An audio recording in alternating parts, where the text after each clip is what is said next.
하여 하시니라. 아멘. 할렐루야. 오늘도 이 시간 하나님께 구별하며 드리는 이 예배를 기뻐 받아 주실 줄 믿습니다. 우리 모두 언제 어디서나 하나님의 사랑 안에, 은혜 안에, 축복 안에 거하는 우리 모두가 됐으면 좋겠습니다. 사람들은 행복을 꿈꿉니다. 행복을 추구하고 갈구하는 것은 인간의 아주 보편적인 욕구입니다. 이 땅을 살아가는 사람들의 끊임없는 관심 화두가 행복입니다. 그래서 우리나라 헌법에도 10조를 보면 행복 추구권이 명시되어 있습니다. 모든 국민은 행복을 추구할 권리를 가진다. 이런 내용이 헌법에 들어 있습니다. 그렇다면 어떤 사람이 행복한 사람일까요? 행복이 무엇일까요? 아마 천차만별일 겁니다. 사람마다 다르고 생각하는 것, 마음먹기에 달려 있어서 행복 요건을 말하기는 쉽지 않습니다. 요즘에는 나는 성공하는 데는 별로 관심이 없지만 그래도 행복하게 살고 싶다. 이런 분들이 꽤나 많습니다. 여러분, 어떻게 하면 우리는 정말 진정한 행복에 이를 수 있을까요? 모두가 행복을 말하고 꿈꾸지만 실제로 나 참 행복하다. 지금 죽어도 내 삶은 여한이 없다. 그렇게 여겨지는 일은 쉽지 않은 듯 합니다. 돈을 벌고 또 성공하고 사람들이 나를 알아봐주고 내 삶이 많이 달라졌는데 남이 봤을 때 정말 삶이 좋아 보이는데 여전히 내 가슴은 공허함이 채워지지 않고 이게 아닌데 라고 생각합니다. 그런 경우가 우리에게도 참 많습니다. 영세대 철학과 교수이신 김영석 교수님이 이런 이야기를 했습니다. 우리는 복을 행운으로 이해하는 경우가 많다라고 합니다. 예를 들면 누가 로또 복권을 당첨을 맞았다면 뭐라고 말할까요? 이야, 저 사람은 참 복도 많아. 이렇게 행복이 우연히 들어온다고 생각하는 것이죠. 여러분, 우리가 생각하는 이런 복은 어쩌면 이 땅에는 없을지 모릅니다. 지금까지 그렇게 추구하고 때로는 열심히 달려왔는데 치열하게 찾았는데도 행복하다 말하는 사람은 그렇게 많지 않기 때문입니다. 오늘은 우리가 함께 성경이 말하는 행복이 무엇인지 나누고 싶습니다. 성경은 이 복음은 우리가 잘 알다시피 기쁜 소식입니다. 이 기쁜 소식인 성경 안에서 하나님은 우리에게 복을 주시려고 하시고 행복하게 살기를 원하십니다. 그래서 성경책에는 복을 뜻하는 단어가 500번 가까이 무려 499번이나 기록되어 있습니다. 하나님은 우리 인간의 행복에 엄청나게 관심이 있으신 분이십니다.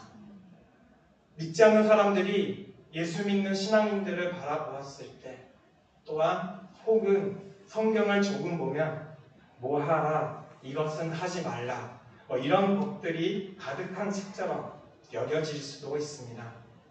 하지만 성경을 꼼꼼히 읽어보면 물론 어려운 내용도 많겠지만 무엇보다 하나님은 우리 인간의 행복에 대해서 대단히 관심이 많다는 사실을 알게 됩니다.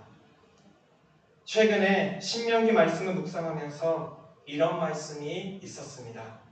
신명기 10장 13절 말씀입니다. 내가 오늘 너의 행복을 위하여 내게 명하는 여호와의 명령과 규례를 지킬 것이 아니냐. 아멘. 하나님이 성경을 주신 목적이 하나님께서 우리에게 행복을 주기 위해서입니다. 사람은 저절로 생긴 존재가 아닙니다. 우리를 만드신 분이 계시고 우린 다 존재의 이유가 있습니다. 그분이 우리를 진짜 행복하게 하고 싶은데 그 행복 매뉴얼, 행복 설명서가 성경이라는 겁니다.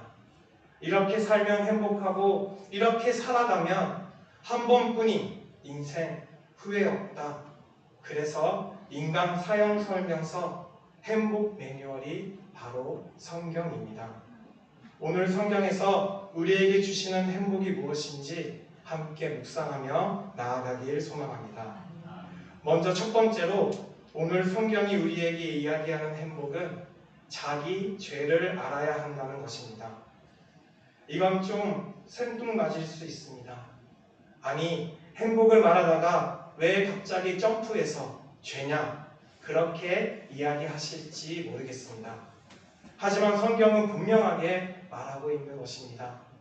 나를 알아야 한다라는 사실입니다. 그것은 나의 죄를 아는 것입니다. 우리가 삶에서 기대와는 달리 애쓰고 노력했지만 행복에 이르지 못하는 중요한 이유가 뭘까요? 뭐가 부족해서, 무엇이 모자라서가 아닙니다. 사실 우리는 여전히 갈등이 있지만 과거보다 훨씬 더 잘 살고 어쩌면 오래전에 왕들 만큼 우리가 잘 먹고 마시고 누립니다. 그런데도 행복하다고 말하는 사람의 숫자는 오히려 줄어들어 있습니다. 유엔에서 국가별로 지속 가능 개발 솔루션 네트워크라는 곳에서 이런 발표를 했습니다. 국가별로 얼마나 행복하다고 느끼며 살아가는지 대략 1000명 정도를 선별해서 순위를 정한다고 합니다. 그것을 국가별 행복 지수라고 합니다. 아마 여러분들도 들어보셨을 거라 생각합니다. 우리나라는 몇 등 정도일까요? 우리나라는 57이라고 합니다. 기사에서는 우리나라 행복지수는 경제적인 부분과 비교해서도 매우 낮다라고 써져 있었습니다. 즉, 행복하다고 느끼는 사람이 적다는 것입니다. 정말 행복하다라고 느끼는 그 행복지수 상위 국가를 보면 예상외로 유럽 국가는 물론이고 남미의 나라들도 많이 포진되어 있습니다. 이런 결과만 보아도 우리가 생각하는 여러 가지 형편이나 여건의 채워짐과 행복은 그렇게 상관관계가 없다는 걸 단번에 알 수가 있습니다. 이런 기사를 접할 때마다 이런 생각이 듭니다. 가난할 때 오는 공허함보다 모든 것이 채워졌을 때 오는 공허함이 훨씬 더 무섭다라는 겁니다. 내가 여러 가지 부족할 때 오는 그 갈증은 오답이라도 가지고 있습니다. 내가 부자가 되고 내가 좀 더 정귀한 자리에 이르면 또 내가 많은 것들을 누리면 공허함이 조금은 채워지겠지, 없어지겠지 싶습니다. 그래서 모든 걸 다 가지려고 합니다. 목표가 있으니 힘써 애씁니다. 하지만 채워지지 않는다라는 사실입니다. 그래서 부유한 나라가 자살률이 높은 이유도 거기에 있습니다. 그럼 왜 우리는 그 꿈꾸는 행복을 누리지 못할까요? 성경에는 이렇게 기록되어 있습니다. 로마서 3장 23절 말씀입니다. 모든 사람이 죄를 범하였음에 하나님의 영광에 이르지 못하더니. 말씀은 모든 사람이 다 죄를 범했고 그 죄 때문에 하나님의 영광에 이르지 못한다라고 합니다. 죄가 이유라고 말하는데 사실은 모든 인간의 고통과 문제의 그 저면에는 죄가 도사리고 있습니다. 우리가 치열하게 노력하고 애쓰고 상황이 많이 개선됐지만 여전히 헐떡이는 것도 죄 때문입니다.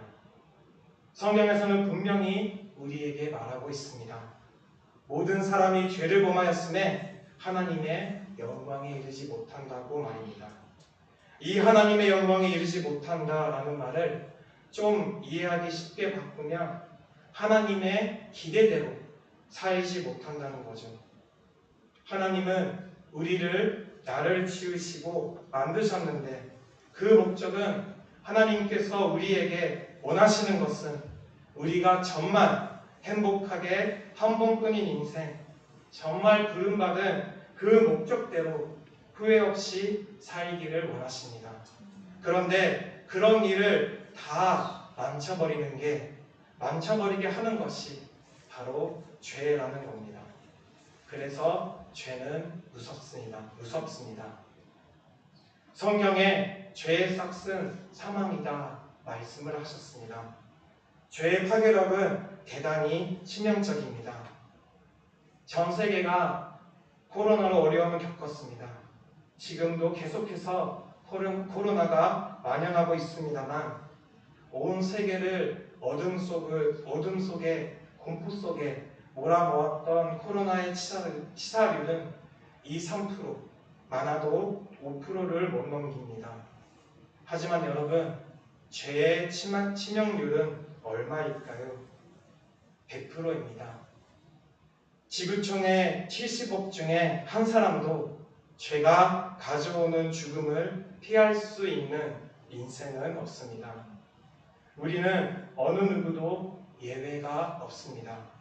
다 죽음 앞에 서게 될 것이고 죄 때문에 온갖 고통 속에 있다가 죄값으로 죽고 그것으로 끝이 아니라 심판받고 영원한 형벌받는 게 죄를 떨쳐내지 못하는 인간의 모습입니다. 여러분, 우리 인간의 행복을 가로막는 것은 죄입니다. 죄가 지배하고 있는 한 외제차가 늘어나고 집이 어마어마하게 커도 호텔 한 칸을 다 우리 거실로 해도 한강 뷰에 살아도 며칠 갈지는 모르겠지만 결코 행복할 수가 없습니다. 우리는 태어날 때부터 죄를 가지고 태어납니다. 이것을 원죄라고 하죠. 이 죄를 근거로 기점으로 수없이 많은 죄를 짓고 죄 때문에 죽고 고통을 받습니다. 죄 때문에 하나님과 인간 사이가 멀어졌습니다. 단절됐습니다. 원래 사람은 아담과 하와는 하나님과 함께 행복하게 살도록 만들어졌습니다. 작가 톨스토이가 이야기하는 물과 물고기와 같은 관계입니다. 물고기는 물 안에서 평온하게 살 수가 있습니다. 그런데 물 밖으로 나오면 숨을 쉴 수가 없습니다. 헤엄칠 수가 없습니다. 근데 인간의 죄 때문에 이 물을 뛰쳐나온 물고기처럼 되어버린 것입니다. 그래서 우리가 정말 행복하기를 원한다면 나의 죄를 알아야 합니다. 우리 중에서 죄 없는 사람은 없습니다. 성 어거스틴은 이렇게 고백합니다. 최선의 지식, 최고의 지식은 내가 죄인이라는 것을 아는 것이다. 행복으로 가는 첫 번째 단계는 성공서적을 읽고 부동산 비법을 정수받는 것이 아니라 나의 죄가 행복을 가로막고 있다는 사실을 깨닫는 것입니다. 나의 어떤 부족이나 결핍이 아니라 죄라는 것입니다. 그리고 내가 죄인이라는 것을 인정하고 아는 것부터 우리는 출발하는 것입니다. 그렇다면 다음으로 성경이 우리에게 이야기하는 행복은 하나님의 사랑을 알아야 한다는 것입니다. 우리 사람은 죄 때문에 행복할 수 없고 몸부림을 칩니다. 그런데 이런 인간의 치명적인 죄를 해결해 주신 분이 계십니다. 자기가 만든 이 세상에서 자신을 닮게 만든 인간이 정말 잘 살기를 원하는데 매번 죄에 걸려서 고민하고 노력하는 것과는 정반대로 끌려가는 모습을 보고 긍휼히 여기셔서 그 문제를 해결해 주셨습니다. 그 말씀이 바로 오늘 함께 읽었던 요한복음 3장 16절 17절 말씀입니다. 우리 다 같이 함께 다시 한번 오늘 본문을 읽겠습니다. 하나님이 세상을 이처럼 사랑하사 독생자를 주셨으니 이는 그를 믿는 자마다 멸망하지 않고 영생을 얻게 하려 하심이라. 하나님이 그 아들을 세상에 보내신 것은 세상을 심판하려 하심이 아니요 그로 말미암아 세상이 구원을 받게 하려 하심이라. 아멘. 우리의 인생을 불쌍히 여기셔서 구원하신 분이 하나님이신데 그분은 자기 아들 예수님을 이 땅에 보내주셨습니다. 예수님은 죄가 없습니다. 근데 온 인류의, 아니 우리의, 나의 죄를 위해 대신 죄값으로 십자가에 죽고 피 흘려 죽으셨습니다. 그래서 우리가 그토록 끌어낼 수 없는 그 죄의 문제를 해결해 주셨습니다. 영생을 주셨습니다. 하나님께서 이 세상을 사랑하셨기 때문입니다. 우리는 알고 있습니다. 선행으로, 공로로, 종교로는 죄의 문제를 해결할 수 없습니다. 못합니다. 죄를 사할 수가 없습니다. 그 죄라는 그 물살에 다 휩쓸려 떠내려가는데, 아니 함께 휩쓸려가는데 누가 누구를 구원합니까? 불가능합니다. 그런 나에게 손을 내밀어 주신 그분이 바로 하나님이십니다.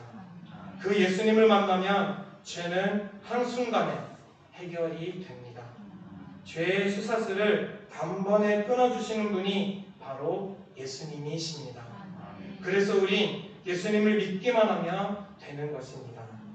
사람이 판단하는 것이 아니라 어떤 단체, 집단, 종교가 판단하는 것이 아닙니다.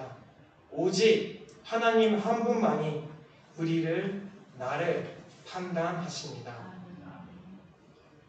중세 어느 수도원의 주방장에서 일하는 어린아이가 매일 예수님을 만난다라는 그런 신기한 소문이 돌았습니다.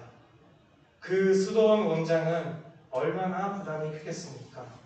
아니 어린아이가 매일 자기가 예수님을 만난다고 이야기를 하니까요. 수도원 원장 본인도 그렇게 못하는데 말이죠.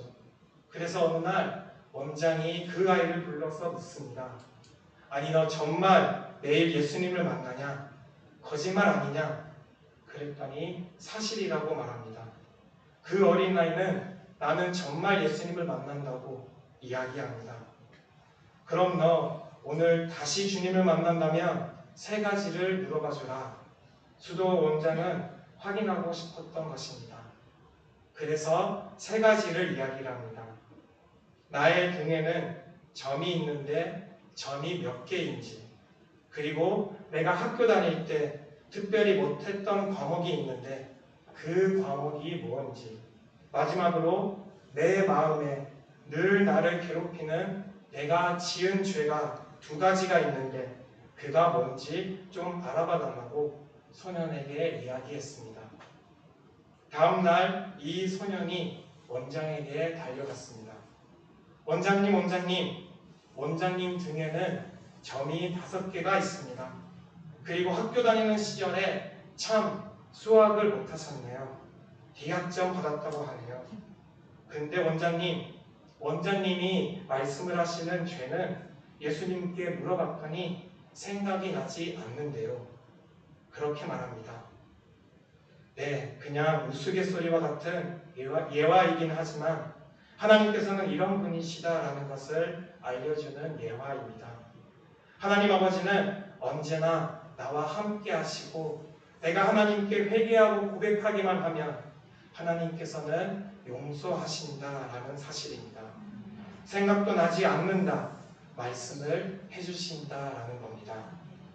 우리가 정말로 하나님을 믿고 하나님을 만나고 그 죄를 해결하고 나면 우리가 전에는 절대로 느끼지 못했던 그 행복을 경험하게 됩니다. 여기 계신 우리 모두는 그 축복을 맛보았기에 그 꿀보다 더 달콤한 하나님의 말씀으로 인해 맛보았기에 이 자리에 있을 줄 믿습니다. 여러분, 기독교가 말하는 복과 세상이 말하는 복은 다릅니다. 세상에서 말하는 복은 영어로 해피니스, 번역하면 행복 혹은 행복감이라는 뜻이 됩니다. 그런데 성경이 말하는 복은 영어로 blessing입니다. 우리는 이 단어들을 격차적으로 구별하지 않고 많이 사용합니다. 사실 행복을 뜻하는 이 해피니스는 happen이라는 단어에서 유래가 됐습니다. happen의 뜻은 우연히 일어나다, 우연히 만나다. 그래서 해피니스의 행복의 뜻은 어원적인 의미를 보면 우연히 일어나는 겁니다. 우연히 행복하는 것입니다. 오늘 행복했다가 어떻게 우연히 내일 사라질 수도 있고요. 지금은 대단히 힘들었는데도 미래는 어떻게 달라질 수 있고, 이렇게 너무너무 빨리 움직이는 가병적인 뜻을 내포하고 있습니다. 세상 사람들이 여기 기대고 사는 인생이 얼마나 힘들까요? 웃을 날보다 우는 날이 더 많을 것입니다. 근데 성경이 말하는 행복, 이 축복의 블레싱의 어원을 보면 피를 흘리다 라는 블리드의 단어에서 유래됐습니다. 참 놀랍지 않습니까? 여러분, 예수 그리스도께서 흘리신 그 십자가의 피, 그 보혈의 피만이 나를 복되게 합니다. 축복을 주신다는 것입니다. 그 피 흘림의 일 없이는 인간은 진짜 내 삶의 모든 멍해를 덮을 수 있는 진정한 행복이, 블레싱의 복은 누릴 수 없다는 겁니다. 우리는 나의 죄를 알고 그 죄를 덮으시고 하나님의 사랑을 깨달을 때 참 행복을 누리게 될 것입니다. 바로 이 성경이 행복을 이야기하고 있습니다. 우리는 예수님을, 하나님을 인격적으로 만나서 신앙생활을 계속 이어가고 있습니다. 하지만 그런 우리의 삶 가운데 우리가 삶을 살아가는데 나는 여전히 문제를 안고 살아갑니다. 하지만 그 죄를 단번에 단칼로 죄에서 끊어주시는 축복을, 넘치는 복을 우리에게 부어주신다라는 것입니다. 지금 이 순간에도 말입니다. 사랑하는 여러분, 이 복을 소유한 우리는 삶의 자리에서 하나님의 사랑을 전해야 할 것입니다. 믿음으로 살아내는 것입니다. 그러므로 귀한 한 생명을 살릴 수가 있습니다. 요한복음 20장 31절 말씀에 이렇게 기록되어 있습니다. 오직 이것을 기록함은 너희로 예수께서 하나님의 아들 그리스도이심을 믿게 하려 함이요 또 너희로 믿고 그 이름을 힘입어 생명을 얻게 하려 하십니다. 아멘. 우리는 하나님께서 주시는 한량없는 그 축복을 누리며 나의 이웃에게 귀하고 소중한 한 생명을 살아내야 될 것입니다. 사실 우리는 많은 아픔과 상처가 있습니다. 인간의 힘으로, 능력으로는 도저히 해결할 수 없는 아픔이 있습니다. 하지만 그 아픔을, 그 상처를 우리 하나님께서 치유해 주십니다. 치유해 주셨습니다. 그렇다면 그 상처가 진짜 별이 됩니다. 비슷한 아픔을 겪는 형제 자매를 하나님을 통한 사랑으로 함께 위로해 줄 수 있다는 것입니다. 함께 끌어안아서 기도해 줄 수 있다는 것입니다. 세계적으로 유명한 스위스의 정신과 의사 선생님께서 이렇게 이야기를 합니다. 자기가 정신과 의사이지만 정신과를 찾는 환자 10명 중에 9명은 꼭 정신과 의사를 찾아올 필요가 없다라고 생각한다고 합니다. 그럼 그들에게 어떻게 해드려야 하는가? 무엇이 필요한가? 기자가 물었더니 이렇게 대답을 합니다. 하나님의 사랑으로 그들을 사랑해주고 함께 시간을 보내고 그들을 믿어주는 사람이 필요하다라고 말입니다. 그렇게 될 때 그들은 회복이 될 것이다 라고 말합니다. 사랑하는 여러분, 우리는 행복을 꿈을 꿉니다. 하지만 나의 죄를 해결하지 않고는 행복에 이를 수 없습니다. 그런데 나의 죄를 모르고 살면 내가 어떻게 행복합니까? 나의 죄를 깨닫기 위해서는 하나님이 어떤 분이신지 우리는 알아야 합니다. 하나님이 어떤 분이십니까? 우리가 행복하게 살기를 원하시는 분이십니다. 그렇기 위해서 참된 기쁜 소식, 복음을 우리에게 주셨습니다. 우리는 이 말씀을 근거로 계속해서 말씀에 비추어서 나의 죄를 깨닫고 회개하며 또한 하나님께서 주시는 복을 누리며 살아갑시다. 그때에 나와 같은 아픔을 겪고 있는 나의 이웃에게 이 기쁜 소식을 전하며 나타내는 우리 모두가 되시길 간절히 소망합니다. 기도하겠습니다. 사랑의 하나님 감사합니다.